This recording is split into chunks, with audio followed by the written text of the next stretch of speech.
Amnesty looked at 11 of the most popular messaging apps and found big variations in security.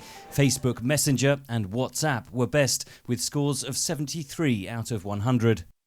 For example, in WhatsApp, the application uses a very strong encryption. It does a very good job at telling people what kind of encryption it uses and how it protects people's information. Conversely, Skype, which is owned by software giant Microsoft, and Snapchat performed poorly. They do not use end-to-end encryption, which is essentially a kind of encryption that means that only the sender and the receiver are able to read the messages. Snapchat disputes Amnesty's conclusions and says privacy and security are what it calls foundation values. Microsoft told VOA in a statement, Skype uses encryption and a range of other technical security measures, and we protect people's privacy through legal challenges, advocacy and strong policies to notify customers when we receive government requests for their data. Amnesty says it's not only personal privacy at stake.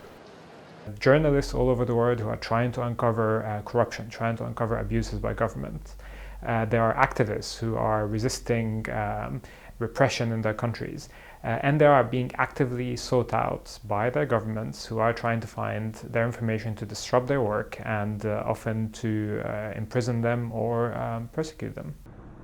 Items like cars and home appliances are increasingly being connected to the internet, the so-called Internet of Things. There'll be sensors everywhere with the Internet of Things, probably tens, maybe hundreds of billions of sensors in our homes, in our cities, listening in, collecting information all the time. And if we don't protect privacy now with things like very strong encryption, then there will be no privacy in the future.